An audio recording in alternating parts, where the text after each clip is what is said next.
wise people have said, if you're not the ally, you're the enemy. There is nothing wrong with admitting your white privilege. Also, there is nothing wrong with admitting that you haven't educated yourself, you don't know how to help, and you don't know how to support black people. Just admit it. No, but as long as you're willing to better yourself and educate yourself, nobody's going to point a finger at you.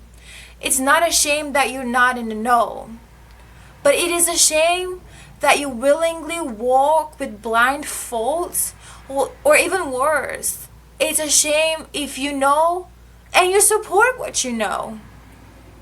There is so much literature, so many books, so many videos, so many documentaries, handouts, webinars, platforms where black people educate white people on police brutality, white supremacy, white privilege, black culture, black history.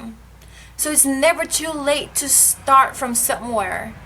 As long as you're willing to help black people and better yourself, it's okay. Just start from somewhere.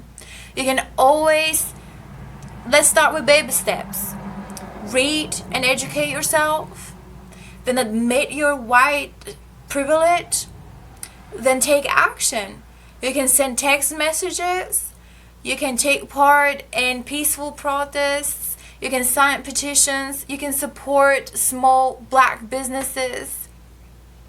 You can help bring awareness to other people, talk to your friends and family members on the matter, but start from somewhere.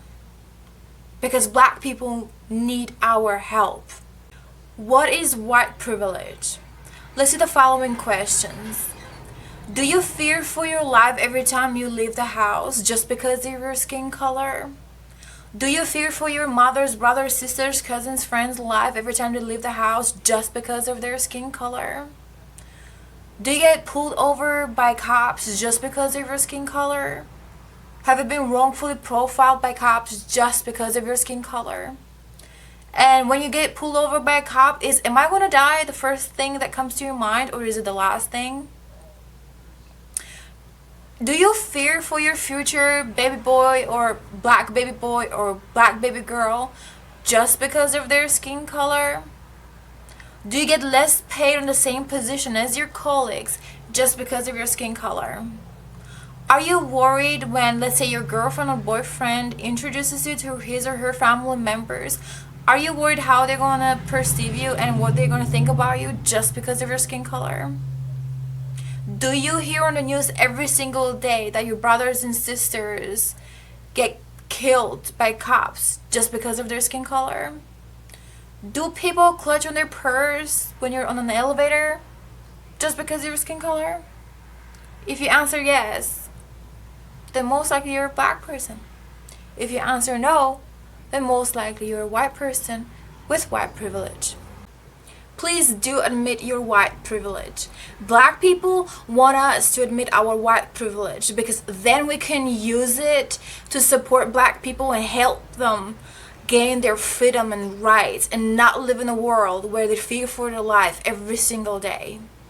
Also, I'm not racist or I have black friends doesn't suffice anymore. You can support black culture as long and as much as you want. You can listen to Cardi B and Travis Scott, wear your hair in braided boxes, get tanned and get lip and butt injections, watch LeBron James, Tiger Woods, and Will Smith. But that's just not enough. What are you gonna do today to stop discrimination? To stop police brutality against black people? What are you gonna do to support black people is the question. I hope this is clear. Somebody saying I'm not racist, or saying my cousin's friend is black so I'm not racist, or somebody saying I'm not racist over and over and over and over again just makes me think, who are you trying to convince that you're not racist? I think you're trying to convince yourself that you're not racist. A lot of people can say they're not racist, yet they don't do anything to prove they're not racist. Also, it's anti-racism. That's the new goal. So many people, they're not racist, yet they stay quiet when they hear a colleague make an ignorant comment to another colleague who wears a Kaepernick jersey. Or let's say you're at school and somebody drops the N-word to your friend and you don't say anything about it. Or you see one of your friends comment on Facebook saying, "Oh, lives matter," and you don't say anything about it. Or you're a mom who's like okay with her daughter to have black friends, yet you disagree with your daughter dating a black guy. There's so many things that people say, it's just like they're just blank words because they don't show anything with their actions. And because so many white people love their whatabouts, I would like to tackle on a couple of things I keep seeing on social media as a response to Black Lives Matter. First, all lives matter. So if you're intellectually so incapable of understanding the Black Lives Matter, let me explain it to you, please. First and foremost, it's not about you. Nobody's saying that your life doesn't matter. Nobody's saying that Native American, white, Hispanic, Asian people's lives don't matter. The Black Lives Matter movement started because since the 1600s, black people have been persecuted, killed, denied any constitutional and human rights. It's because a white woman sitting at home with her cousin playing video games is being shot and killed by police officers. It's because an innocent black first responder laying in bed, sleeping in her own house, in her own bed, is being shot and killed. 22 shots. It's because a black guy goes out for a jog in his own neighborhood, is being killed by white racist civilians. It's because 5-10-year-old boys just playing in a playground with water guns are being shot and killed by police officers. It's because a mentally challenged person holding a screwdriver outside his own front door is being shot and killed by white cops and left to die. So when you say all lives matter, it's like a slap in the face of every black person. Because you, as a white, Native American, Hispanic, or Asian person, every time you turn the TV on, you do not see your own people being killed left and right by cops. You do not fear for your life every time you leave the house. I do not fear for my life every time I leave the house. I do not fear for my friends and family members and colleagues' life every time they leave the house. Because I'm white and because they're white. So somebody on Instagram explained this as though it was explained to a child. So let me try and paraphrase it. Imagine your colleague at work stumbles and falls and breaks his ankle.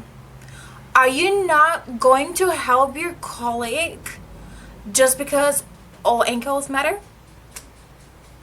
No. You have to see and understand that this very person is in pain and that very moment needs help. If an animal police officer sees a dog trapped on a fence, bleeding and crying for help, he's not gonna say all dogs' lives matter and wait for all dogs to be hurting and only then go and help. Because at this very moment, there's this dog that's hurting and crying for help. And you have to accept and see and understand that this very dog in this very moment is in pain. There is a building burning and you call 911. The dispatcher is not going to say, well, I'm going to wait for all of the buildings to start burning and then I'm going to send the fire department, because all buildings matter, right?